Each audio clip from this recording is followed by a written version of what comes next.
Hello, I'm Dr. Shannon Munteanu. The aim of this presentation is to briefly describe the orthotic prescription protocol and the characteristics of the foot orthoses interventions used in the study Effectiveness of Customized Foot Orthoses for Achilles Tendinopathy.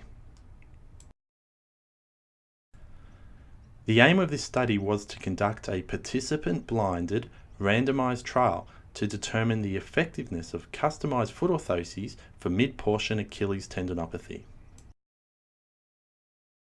For those interested in the complete study details, the study protocol was published in the Journal of Foot and Ankle Research in 2009.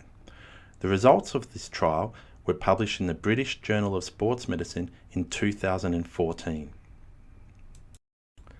In this study, all participants underwent an eccentric calf muscle exercise program. In addition, they were randomised into one of two groups. The intervention group received customised foot orthoses and the control group received sham foot orthoses. Participants were blinded to their intervention.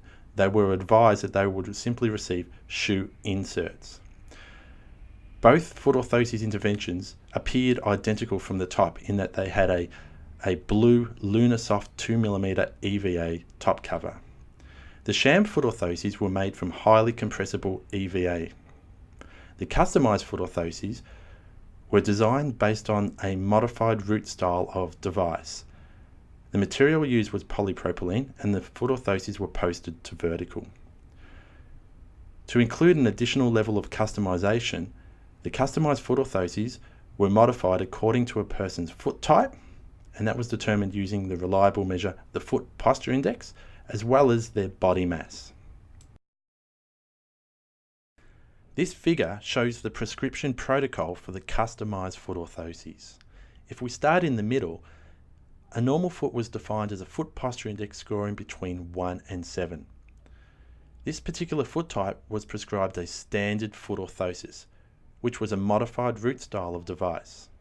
Depending on an individual's body mass, and we used a cutoff of 75 kilogram, they were prescribed a device with a 4mm shell or a 4.5mm thickness polypropylene shell.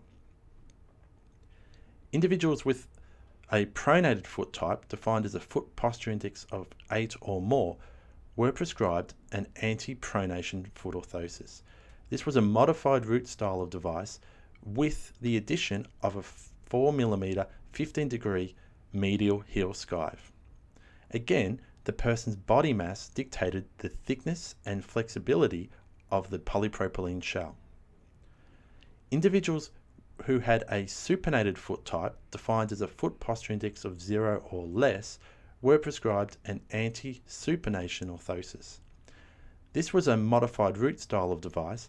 However, based on the protocol in Josh Burns' Pez Cavus randomised controlled trial, the medial heel post was removed, and the person's body mass again dictated the flexibility of the shell. However, the shell was slightly more flexible than a person with a normal foot or a pronated foot.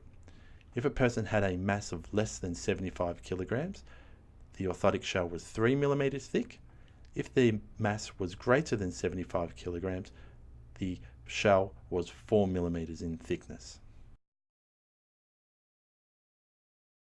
This figure shows the appearance of the foot orthoses prescribed for a normal foot type, a supinated foot type, and it also shows the appearance of the sham foot orthoses used in this study.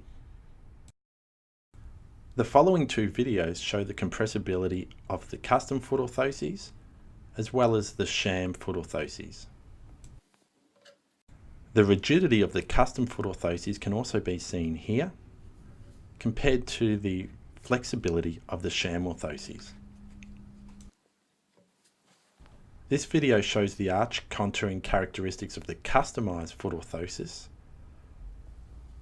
as opposed to the sham foot orthosis.